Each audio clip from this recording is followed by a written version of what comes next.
the only way that you can never become like really great at something is if you gotta kind of like obsess with it. Like you can't tell me too many like non-obsessive like people who are like considered like the greats of what they've done.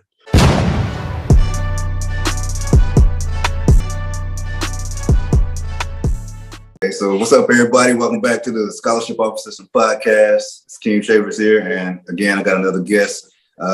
This guy as well, I consider him a brother, very good friend, somebody who's always been there for me. So it's only right that I bring him on the podcast as well. So this guy, his name is Ricardo Allen. Most of y'all probably already know him, but what a lot of people don't know, he was a 3-star athlete out of Daytona Beach, Florida, and he got he has a crazy story, and I just want to invite y'all to come in, listen, and possibly learn something. So with that being said, I'd like to welcome Ricardo Allen to the podcast. Bro, would you, quick question, how do you introduce yourself? Because I know how I tell people about you. Yeah. What do you say? I typically go by Rico Allen. That kind of the name that I kind of picked up along the way. Other introducing myself in aspects as what? Just like who I think I am as a human being. It can be who you feel like you are. It could be football-wise, outside of football, because you're way more than a football player. I left that out, but you're way more than a football player. Yeah, I like to consider myself as consistently refining like myself. Like a everyday like educator in a sense. I'm very curious about this world as like a whole, not just as I've been blessed to be able to see like this world from like a whole different the world that a lot of people dream of going through, and I've been able to take it fully in because like along my way I've been able to listen to people and ask a lot of questions about like if you were in my shoes, what would you be doing with the opportunity? So I've always try to listen to that, and I always listen to my elders too, which you ask them what's the things that they've wish they would have done, or the things that they remember from the past, or what they would have done when they were my age. Going and just going through the path that I'm going through, and I'm always trying to just refine myself and become like a better overall human, and not just be considered just an athlete. This is like a blick of who I am. Exactly. And I see it firsthand.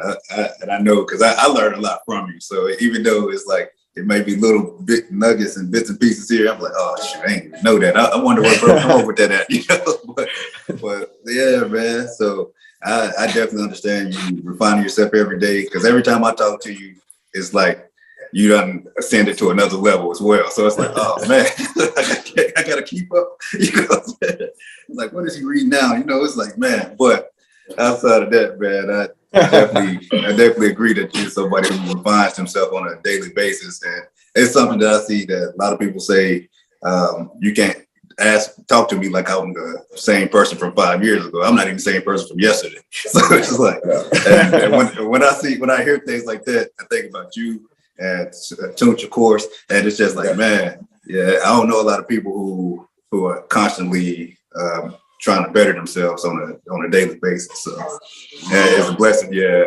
And what a lot of people don't know is out of Purdue, you went 5th round to the Atlanta Falcons, and you're currently a member of the Cincinnati Bengals.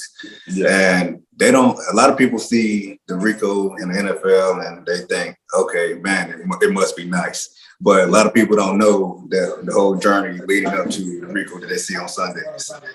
So would you mind going into a little bit of like how you started? I know as far as football goes, me personally, I know you didn't really start until 7th, 8th grade, and that was due to a injury that happened to your older brother. And, would you mind going into that a little bit? So I actually didn't start playing. Ball until. Sorry about that. No, I got these babies. So hey, everybody watching these. I got 3 babies, so we always trying to figure it out. Life is always man. Right. But, to get back to it, yeah, I didn't start playing football until I was actually in 9th grade. But right. I always had like a vision because I said my brother was 3 years older than me, but he I think he ended up staying back a year, so he was actually in 2 grades older than me. So right. I think it was his freshman year. So about my 7th grade year, my mom was working probably 2 or 3 jobs at the time. Yeah. I started playing football my 9th grade year, and the reason that I really wanted to play football and stuff like that was because I think I was in 7th grade at this time.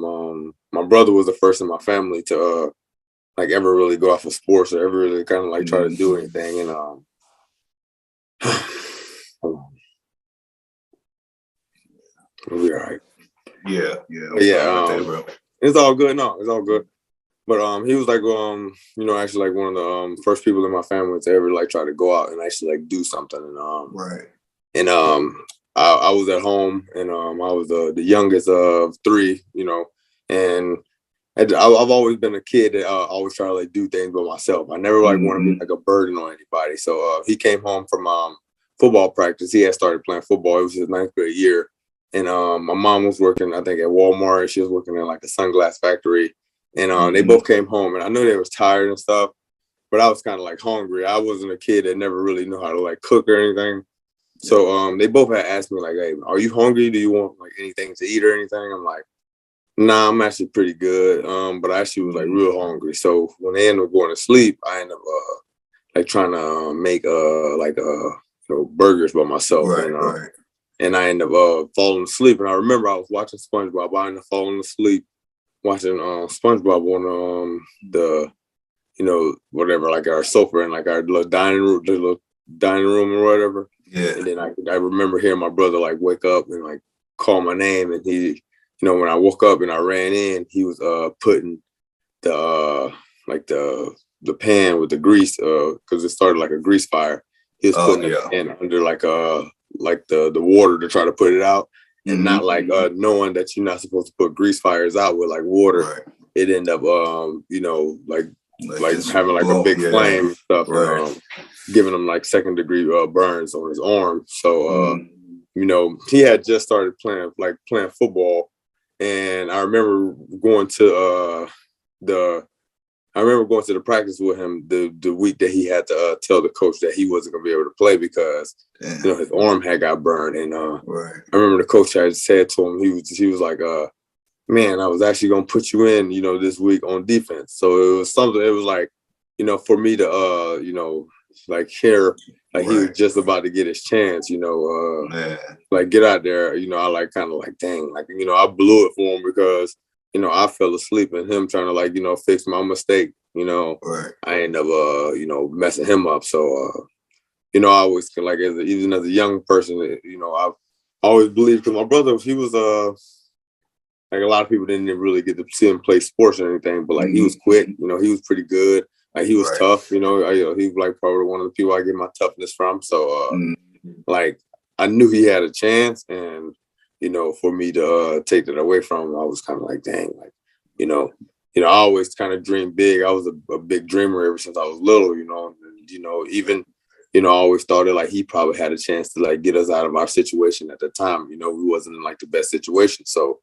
I was thinking shoot, he probably could, give us that spark that we needed this family to, give us better days, because at that point in time, I had never played sports or anything. So, it ended up, I ended up, putting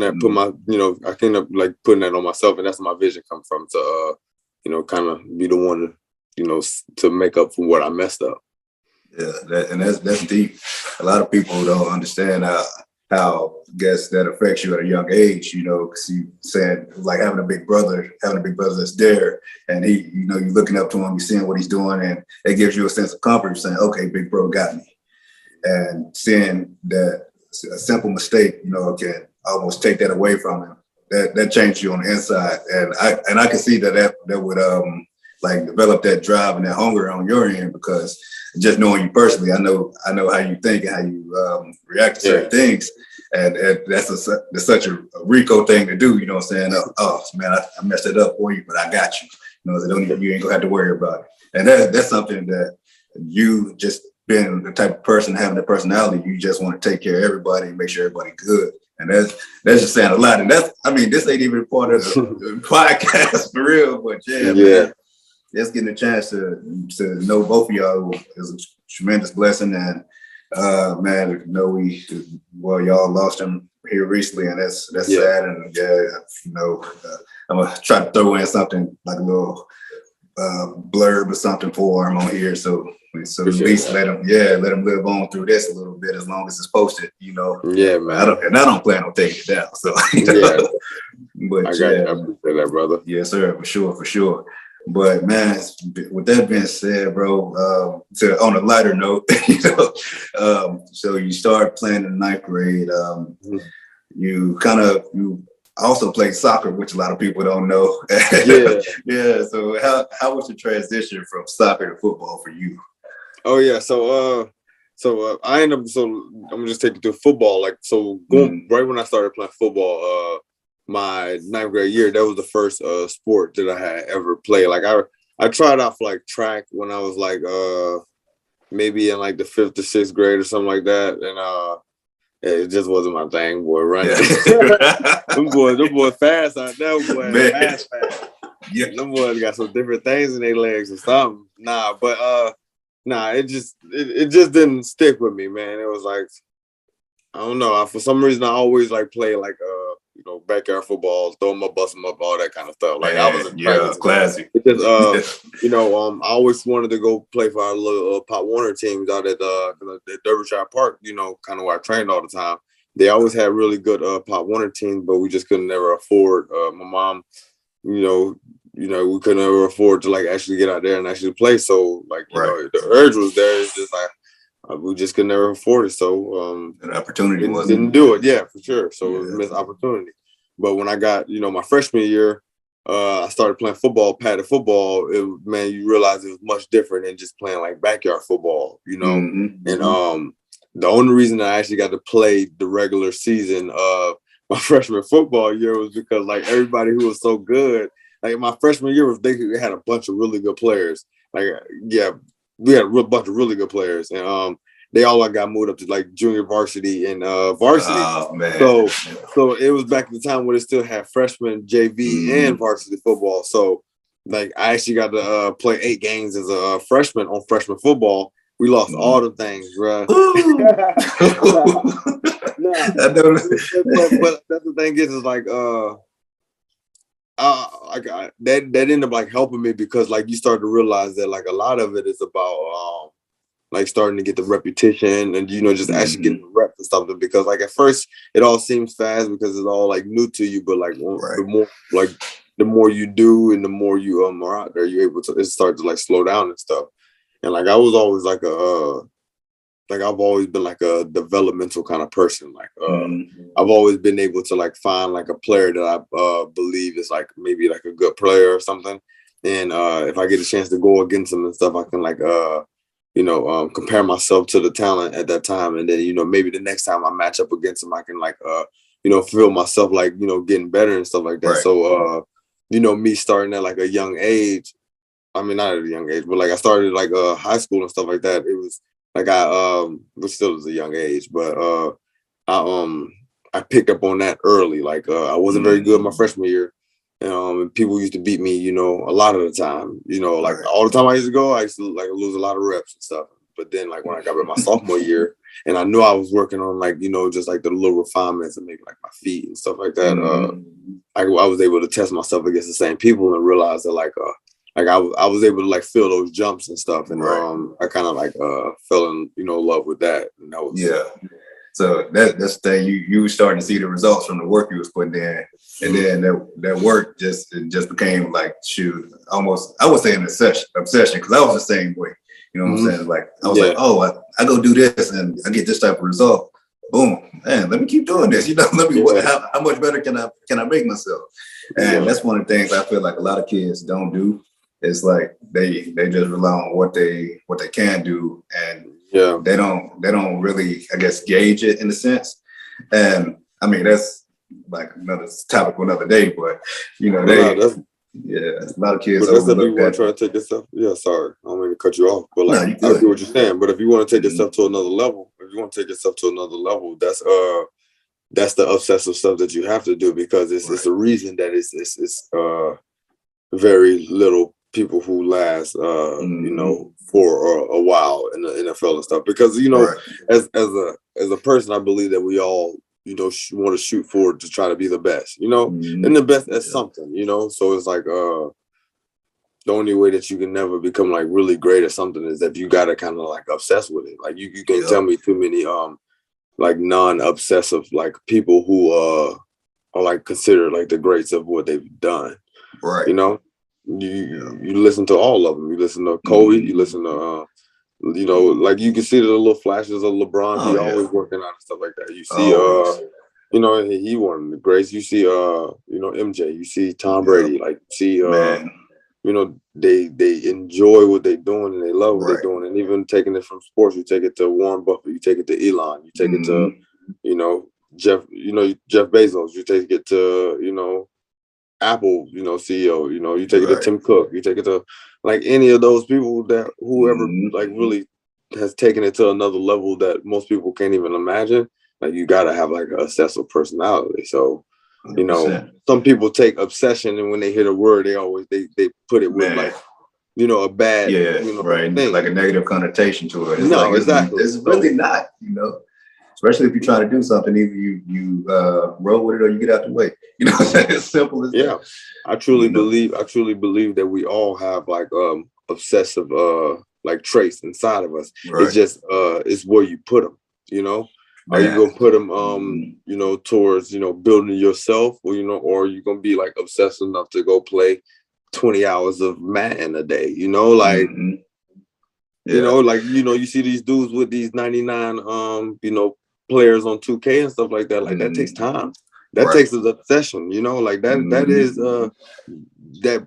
See, but instead of turning that into like a video currency, because that's essentially what it is. It's like a popularity contest, online. Like, why not build myself forever, instead of, just building these dudes up that, a year after the next year, you're going to have to start over and do it again.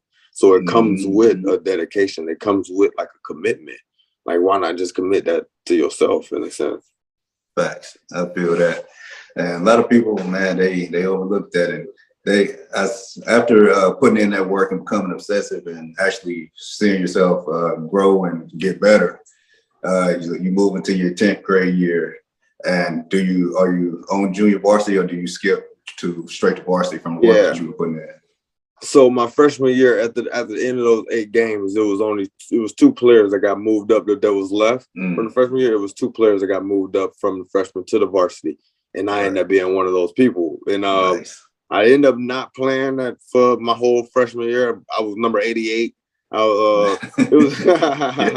was crazy because like on freshman I was actually an offensive player. So that's why I always so when I started playing football, I was a running back and a wide receiver. So that's why I always like you always see me mess with the offensive players. Always. Like I've always seen football from the offensive side. It was just when I moved to varsity, it was crazy because the first day I moved up to varsity, like I didn't know the rules. Like, when the coach started blowing the whistle, it ain't nobody out there like, hey, bro, like you're supposed to be going here. Like, so it's just like, you gotta just follow the line. Right. And I remember when they blew the whistle and I saw like all the boys who went to wide receiver, I'm like they loaded. Like them boys good. They deep over there, Yeah. And I was number 88 anyway, so I think they was kind of expecting me to go over there. And then I looked at the DBs and I looked and I'm like they got 4 seniors over there. So I went over to the DB line and like they must have just like they kind of just like kept me there.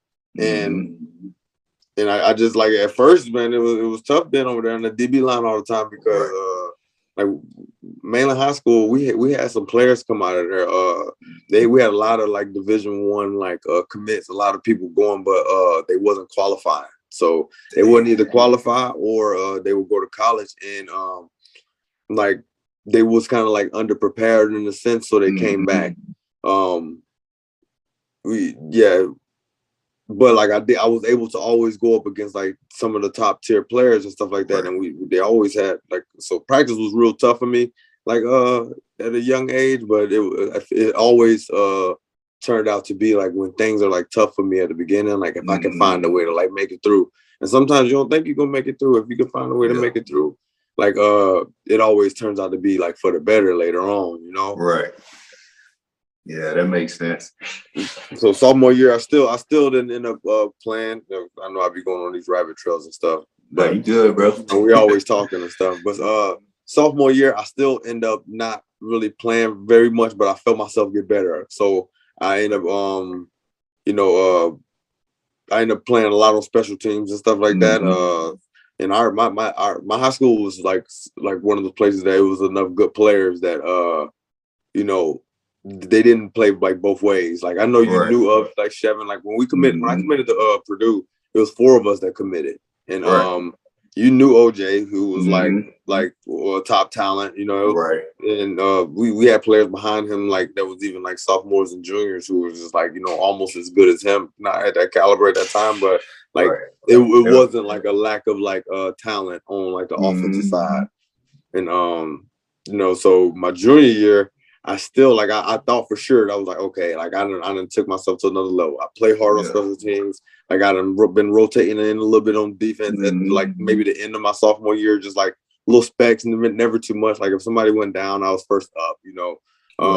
I end up my sophomore year, I end up learning in the big game. I end up giving up like we was close in the game and I really like wasn't fully prepared because I still like it's like, you know, third year ever playing football. I don't really understand coverages. I don't really understand like positions, bro. Like I'm still out there just trying to like figure out like what this is, you know. And then I get to a big game and I give up like a play that I knew I could have made, but I just like kind of second guessed myself. And you know, going into my junior year, I'm like, okay, so you know, that's what the coaches kind of mean about like, you know, not thinking when you're on the field, you know. So it's kind of more about like you know, figuring out the repetition of like being out there and stuff. And my junior year, I thought I had a chance to go in and start, and I ended up not you know, going into my junior year fully starting until like it was like an early game enough in the season, probably like second or third game of the season, where a running back broke down the middle of the field. It was actually a quarterback, and 2 of the safeties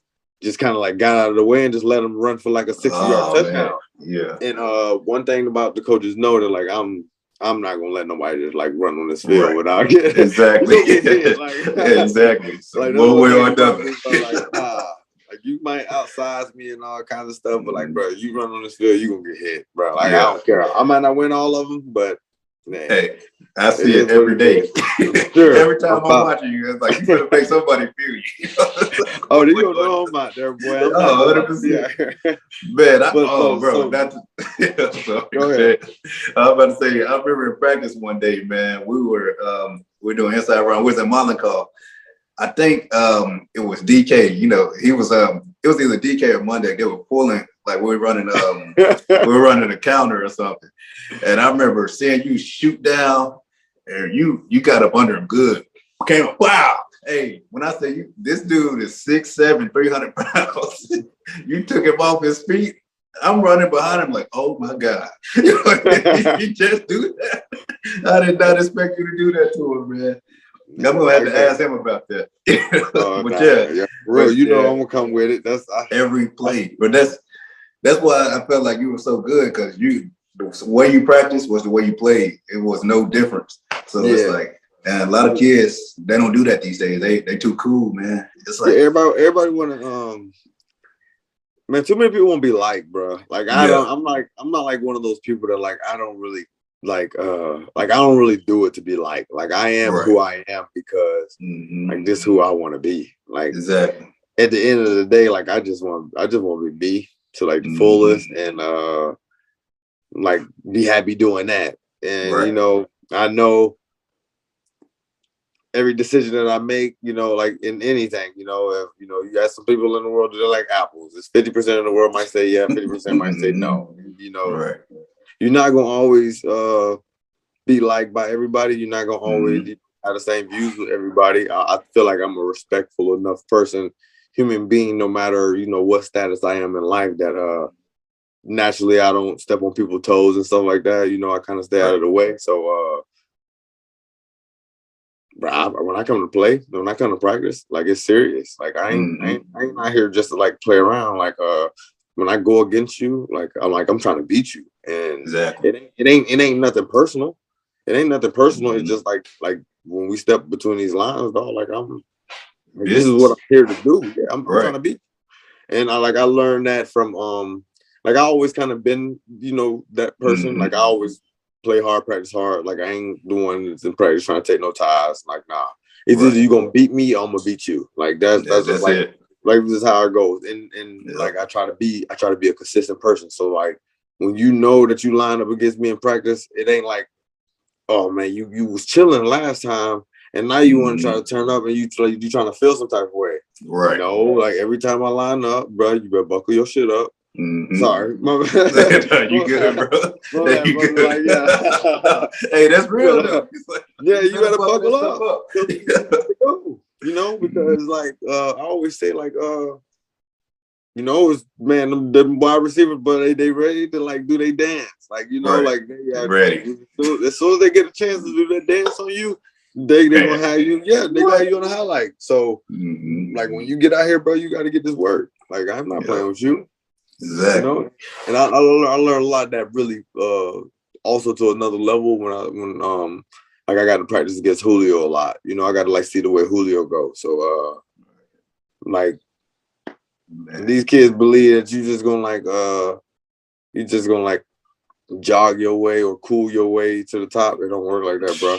There's people out here trying to get it. There's people who really out here trying to like feed their families, who trying to like do it to another level. There's some dudes who in here, like, some kids who parents have like raised them or even raised themselves to believe that they're Hall of Famers, and they will do anything to get to there. So if you think you're gonna sit around and you just gonna chill, and it ain't other people on the other side of the world that's trying to like get to the same thing that you getting to, yeah, you mistaken.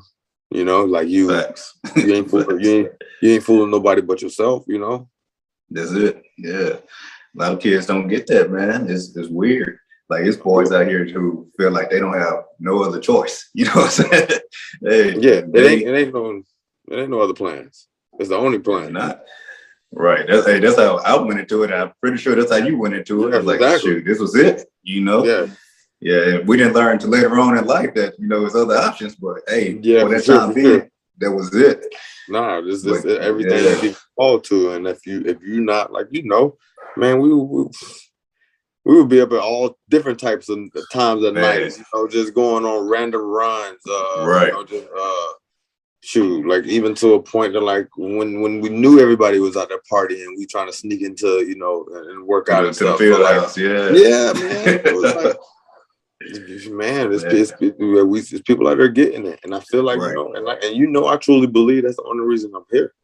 I'm still doing that, that stuff at I'm still waking up at 5 o'clock in the morning, like, I'm 8 years in, and I'm barely, playing right now at this point of, my career. I'm a specialized player right now still, and I'm still up at 5 o'clock in the morning, because I'm trying to find that edge always. Right, for sure. And the crazy thing is, he's up at 5 o'clock in the morning every day. He texts me at 5 o'clock this morning, and it's Saturday. So it's real. He's not playing. I don't even know what days it is, dog. Like, it's just another day. Right. Exactly. It's just like what I do. I do try to, like, so I do know on Sundays. Like, I forget that it's Saturday, but like, I always know when it's game day. So like, that's it. Yeah. I know when it's Sunday because I sleep in a little bit. I try to get up at like 7 o'clock. Okay, yeah, I feel that. Hey, some people still think that's too early. Yeah, man. But after giving up that playing, like, I guess your junior year, and like licking your wounds, as I call it, and working through it and getting better off it and learning from your mistakes. Take us into the change that happened from then and your senior year. Junior year, I ended up get to finish. I ended up finishing out the season as a starter. So nice. My junior year. So my sophomore year was when I got beat for the play. junior year was when I came in to replace some of the boys not playing well. I ended up finishing out that year pretty good, and I think that year, man, I could have had like 4 or 5 interceptions, but I think I ended up dropping probably like all of them but one. And it was just like, I'm telling you, like I was still to a point that like football was so new to me, I didn't really even understand it. Like that was like a big play, bro. Like I was really just out there just trying to like not make my dude like catch the ball, you know. So I was out there like trying not to mess up instead of like trying to go like be great. So it's just like even my mind was still to like such like a not developed in a sense of like not full like understanding of what is important and what's not important in the game of football. My senior year though, I end up becoming a captain. I end up taking myself. I end up playing like pretty well, and I just like I stick to my routine. I trained real hard. Man, I end up having a pretty good year. Our team. We always was really good, but we never made it past. I think like the first or second round in the playoffs. I think the second round we probably never made it past, and it was. Yeah, we had all the talent in the world, and that was always really confusing to me. Because Happy. And did you have any like scholarship offers or any interest from any schools your junior year? No. No. Not at all. I feel your pain. I was right there. Man, it would always hurt so bad because like I knew I was like good enough to play. Like I knew I could do it. I knew I can like really get out there because I was going against the dudes every day in practice that was like killing on like the Fridays at that time, killing on the Fridays, and I'm like, bro, I know I can be doing this because like even though I was an offensive player too that had just like kind of like switched the defense. So sometimes I'm like, bro, like I know I can get over there and like return. I know I can like do something with the ball in my hands. They just never like really gave me like that op because like I wasn't like like. They didn't know about me from Pop Warner and none of that kind of stuff. But I didn't play it, so like they just when I went to the defense, they just kind of just kept me over there. But I always felt like I could be used more, man. And I always wanted to do more, but I always did like all the dirty work. So like I was always like the off returner, like I wasn't afraid to block and stuff like that. I was always doing like the tough work, just doing like all that kind of stuff. So.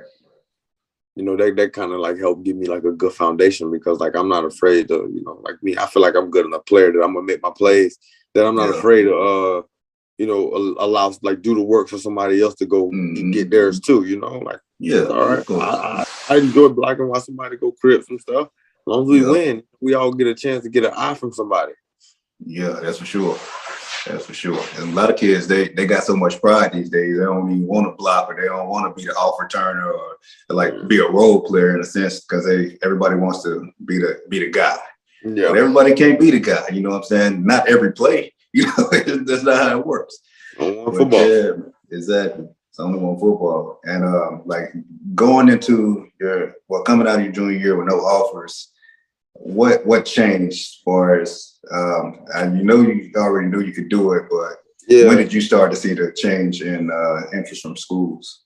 It was my senior year. I always knew like spring football was like a big thing. Like I didn't even know until like going to like Purdue when we went up to Indiana that they ain't have spring football. So like in spring football, like the first day of spring football, we used to have like 10 plus Division I like teams like on the sideline. So that's why I knew like the coaches was there. I was just like, I just never got the op, but I knew like the wide receivers that were that I was practicing against, like they were ranked. They were top players. Like I knew they was gonna have a lot of top schools coming out there. So I was taking practice like game day, man. Like I was for real. I was at home like Epsom salting, hydrating, bro. Like I was ready for practice now for real because like I knew them scouts was gonna be out there and they was gonna be ready because I know if they came to watch them. Like if like they had like Florida, they had like the Alabamas, they had like LSU's coming out there to watch them. So I knew like even if I couldn't get to those schools, maybe I could like get to I ain't about to say no schools just because I don't want schools to think I'm saying like somebody take that per Ricardo said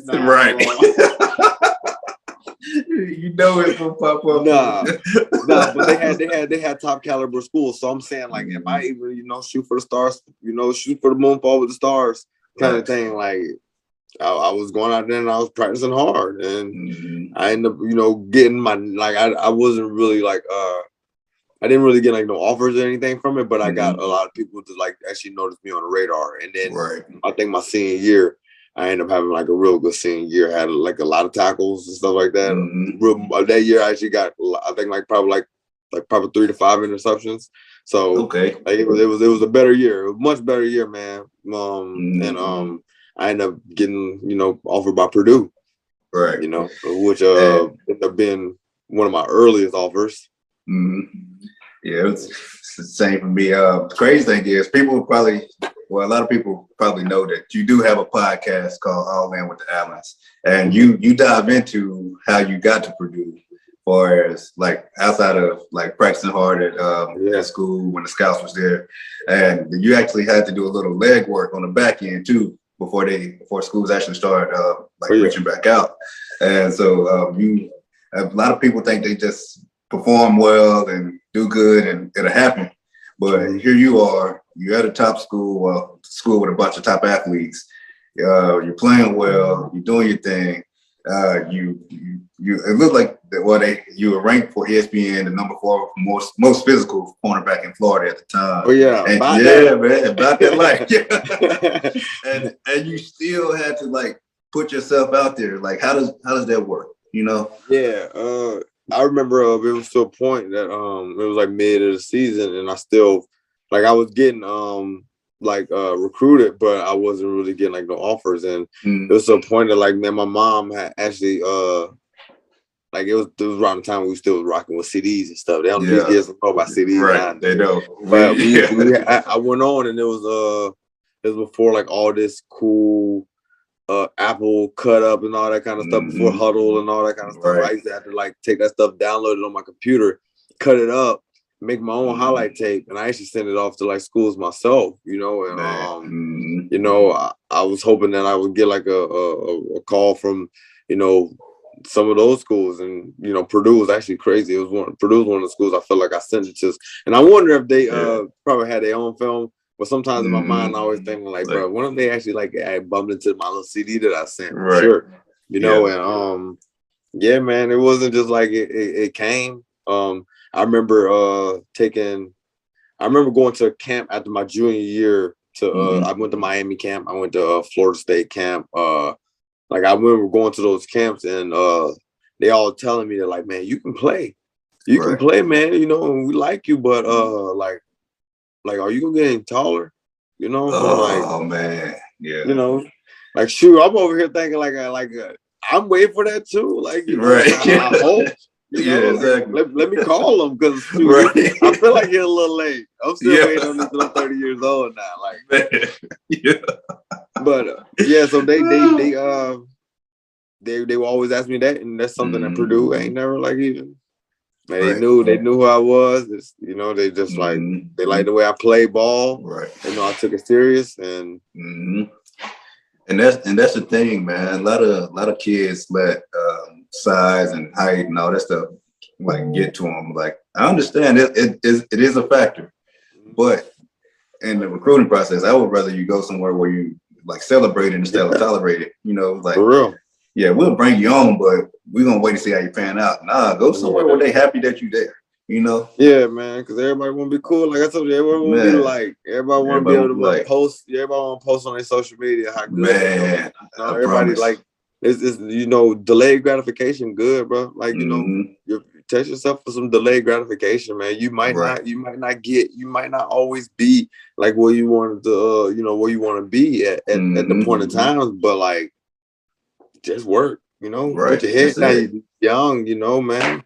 If you think about I think about life let's say if I live to 100 years old, man, and now I'm 30 years old. We still got 2 more whole lives to live. I got 2 more. That's even if I live to 90. So many people these kids, 15, 18, they 20 years old. They got 5 whole lives to live. They want everything to happen so now. You know, like Yep. it's okay. It's okay to be a little delayed, man. It ain't always gonna happen right now. Facts. And that's the crazy part is like right now it's like one of the best times to be alive and one of the worst times to be alive because Instagram, Facebook, all this access that we have make everything feel like it should happen right now, and it makes it look like everything happens in a blink of an eye. Yeah. But we, like you were saying, we only getting people highlights, you know what I'm saying, on these social media apps. So it's like, come on, man, you don't see the work that's going into it, and a lot of people are misled that way, especially young athletes. And that's one of the reasons for this whole podcast, man. I hope they're tuning in and tapping in and actually listening to because this information can help a lot of people, bro. Yeah, because I know if we had it back then, I don't know if we would have ended up in different places, but I know we would probably been a lot farther along, you know, instead of going through it the hard way, you know. Yeah, straight up. Yeah, man. Man, even they gotta know how to use that thing in moderation, man, because like social media is so powerful nowadays, man. It's like I feel that it's like a alternate universe in a sense. Like you don't really see nothing behind it. All you see is perfection. You know, and a lot of people posting you know, they failed and stuff. You know, everybody posting the best stuff, you know, with the biggest smiles and, you know, the greatest of days, you know. And that ain't real life, bro. It's not. That's far from it. Right, real. You know, and that's what, like, even myself, I get away from it all the time. Like, you'll see, out of the blue, like, I just disappear, and I don't even want to be on it. I don't want to see nothing on there. I don't want to. And the only reason I come back, you know, on it is because, like, I enjoy helping people so much. Right. It's much easier for me to just like tag something or put something in like my close friends or like in my on my, you know, story, and just, you know, share like some knowledge or something that I've found much easier than me to ever just texting a whole bunch of people and stuff. Right. So I be feeling like I have like meaningful knowledge to share, and that's what I use most of mine for. You know, other than like showing what new sneakers I got. You know, like exactly. Come on, bro. Yeah. Man, that's a big shift, man, from where we started. You know But yeah, man, and I know I appreciate when you hop back on because it's been times where you go missing for months at a time. And like, hey, bro, you good? You know? Yeah, and that's crazy because like I always think that I'm like, man, I wonder, do people believe when I disappear off of social media? Do they think like I'm sad, or maybe like that I'm doing bad? Majority of the time, I'm having like the best time of my life, bro. Man, I promise. Because sometimes I get on there, it's sad because like you get off of social media and you come back, and like I get off of social media for like 3 to 6 months sometimes at a time. Like I'd be cool and never like I delete the whole app off my phone. Like I just I find something else to do. And I come back on and people be doing exactly the same stuff. Yeah. And I'm like, it's crazy. Yeah. Like, come on, man. And I had to take that play out your book when I was playing like in Canada. I was like, shoot, I don't need the app because I was feeling like I was doing so much better when I ain't have access to it. You know, it's like, man, it feels good. You know, and then after the season or whatever, you know, I put it back on my phone. I ain't missed nothing. You know, so I was like, all right, man. Man, for real. It's crazy. It got its purpose. You know, if you need something to do and you got like some time or something like that, it's enough funny stuff on there if you want to see some funny 100%. Stuff. Like I like it for that. I like it for like you can always find like good knowledge and stuff on there, but majority of it is nonsense. I feel like it's 100%. 100%. Yeah, man. But all right, man. I'm sorry. We got off a little tangent there. That happens every time. Oh man. So you get off about Purdue. And do you notice anything change to more schools come out the woodworks, or it's kind of like they just that's normally how it happens? Yeah, that's typically how it happens. As soon as other teams feel like some other recruiting coach or somebody else done did all the work and stuff, right? And they don't know, then they didn't got you to commit, or they know that somebody else has spent some time working with you and stuff. Yeah, you're gonna get more people coming out the woodworks that's gonna try to get, especially the competing teams. Like that whole conference, other than Ohio State, they didn't really come for me or nothing like that. But I feel like all the other schools in that conference kind of came for me after that time. But man, I had a good connection with my recruiting coach, which is Lou Anarumo, which is my defensive coordinator now with the Bengals, which is crazy. But I had a good connection with him then. I feel like I always had a good feel on men, and I wasn't just going somewhere to just go there. You want to go to the best schools and stuff like that. If the top caliber schools call you, they typically got high quality coaches anyways. Exactly. So when you started I don't think like Purdue at that time, they football played. It wasn't in the best of it wasn't in the best of winning records or nothing like that. So sometimes you gotta when you go into schools like that, you gotta sometimes question, do they have high quality of coaches? And and that wasn't the case at Purdue. It was I feel like they had really good coaches. Most of my coaches that was at Purdue are in the NFL now. So I ended up bumping into a really good staff that ended up helping me, which is I'm a football junkie. So it helps me out a lot. So I feel like that played a big part of it too. Yeah, having those relationships play a huge part in it, man. Yeah, that's what me and Twan was talking about last week. It was just the vibe and the energy you get from these coaches. Even on a visit, it should let you know how they feel about you. Sometimes coaches can fake the funk, but a lot of times if you pay attention, you're gonna see how they really feel about you and if they're serious about you. And in your case, it's helped you several times over, just because you're good at building relationships, you're good at managing energy and knowing who's for you and who's not. And a lot of kids, they overlook that. They just, like you said, they want to go to the big programs, but man, what if it's not for you? It ain't for everybody, It's not. Yeah, I mean, Purdue's a pretty big program too, but you compared to the Ohio States and the Bamas and all that national championship, everybody want to go to Florida, everybody want to go to Alabama, everybody want to go to LSU, everybody want to go to Clemson, everybody want to go to and that's why it's good to see so many Big Ten teams now, in the top 10s and the top 25s and stuff like that. The schools are now evening out because these coaches are getting better all over, especially with this transfer portal stuff now too.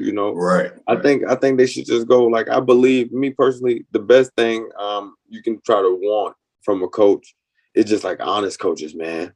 Go to a coach that you can see that they actually care about developing your talent, because we always got to be developed. I'm still trying to develop some stuff right now, and I'm 30 years old. I'm about to be 30. So it's get somebody who's gonna develop your talent and kind of let you be who you are, because we all individual and we all different, but sharpen you and shaping you into your best self, and somebody who's gonna be real with you, tell you where you at, You don't want nobody who's gonna just tell you you're gonna be the starter, or these kids now, man, it's crazy because everybody just want to go take the pictures and stuff, go to a recruiting visit to the cool schools and take the pictures and stuff. So facts. Come on, man. They make them do more than that, Right, exactly. Because everybody taking pictures now. You know what I'm saying? So how does that benefit you? You know what I'm saying? In your process. Yeah. And you number 5 on the depth chart with that cool jersey on. Man, I promise. You look good. You know what I'm saying? But it's crazy that swaggy boy. Man, Brian the Pine. Okay. I'm sorry. No, but that's how I feel, though. Nah, you can't do that. No. Nah. If you really believe in yourself, so like that's why I took my chance of going to Purdue too, because like I'm like, man, like it's Purdue. You get to play against the talent. Right. Like, you gonna play against that heat, you know, you in the Big Ten, you gonna you gonna have some good schedules, yeah. Like, yeah, it ain't like full on SEC, because that's like baby NFL, but like nah, Big Ten got some high quality, high caliber like football, bro. Like that's like true pro style like football. Yeah, 100%. I know you got to get back to the kids and everything, bro. I don't want to hold you too long, but yes, sir. This is my last question, bro. What was one thing that you wish somebody would have told you about this whole process before like just diving into it? Okay. So probably to not get lost in the sauce in the sense of like the recruiting visit. Like that's not every day, you know, like I think like I believe so much, because like yeah, I'm such like a decisive person. When I came to Purdue, I like what Purdue was. The recruit visit was real well with. I ended up coming on a recruit visit that there was weekday and a beat Ohio State when they was number 1. Oh man. Yeah. So so they got me good too. Yeah. But just like all of like the extra like add-ons and stuff that kind of comes with the recruit visit, man. Like that's all, you know, that's all smoke and mirrors, man. Like that ain't like real life, because you know, as soon as you get there, brother, like when you sign, it got to be somewhere to like, somewhere that's like you truly want to be, like not where your family want to see you be, not where, you know, it seems cool to be. Like you got to be somewhere to like, you know, every day you gonna wake up and know that like it was your choice and you happy about that choice, because like that's gonna be one of the only things that actually like get you through, because there's gonna be some weeks where you don't want to be there, you want to be done. Like I think everybody that had that thought in their mind, I'm like, bro, like what am I doing? Like, bro, like nah, you know, especially with social media now. You see all these dudes you see these kids on YouTube making, you know, a couple $1 million, you know, just playing around, just, you know, with a camera. So it's like, you know, sometimes you just wonder, like why won't I just go do that? You know, why won't I just take like these way? Because it is tough, like going to college, getting a degree, being a student athlete, like chasing your dreams and actually like trying to like become all you want to become. Like, bro, it's tough, and it's every day. And it's a continuous, like I always say, it's a continuous refinement. Like it's an everyday grind. You know, you gotta listen to people. You gotta listen to people you don't want to listen to. You gotta sometimes listen to people you believe you're smarter than. You know, you gotta sometimes believe you know, listen to people that you think you're better than, and you might be better than them. But you know, at that point in time, it's not your time to be the leader. It's not your time to be the one. You know, you just gotta follow and, you know, and wait your turn. You know, and if you truly believe in yourself, it's gonna come. You're gonna get your out. Right. Exactly. Hey, you can't close it out no better than that. But man, bro, I appreciate your time, man, for real, man, because I know you're busy, man. And, appreciate you, brother. I always got time for you, man. Oh man, hey, that means the world, bro, for real. But can you tell everybody where to find you, you know, as far as your social media and all that stuff? And we'll go from there. I don't even fully know mine. I think I'm like, you barely on there. Yeah, Ricardo Allen, 37. I kind of like my piece, brother. You know, I like I just want to drop the knowledge and hey, you do what you do with it. You know? I got my peoples, you know? Yeah, exactly. Cool. Hey, I appreciate everybody for tuning in. This episode was brought to you by the Scholarship Offer System. And if you like, you go subscribe to my boy Rico podcast. It's called All In with the Allens. It's available everywhere. And when he's not in season and not too busy, he's on there. But hey, I know Grace takes care of everybody who wants to know what's going on. So yeah, outside of that, man, they got a great podcast. They're a great family. Man, love them to death. But hey, that's gonna wrap up for our show. Thank y'all for being here with us. And remember, you're only one offer away. This is the Scholarship Offer System podcast. We'll see you on the next one.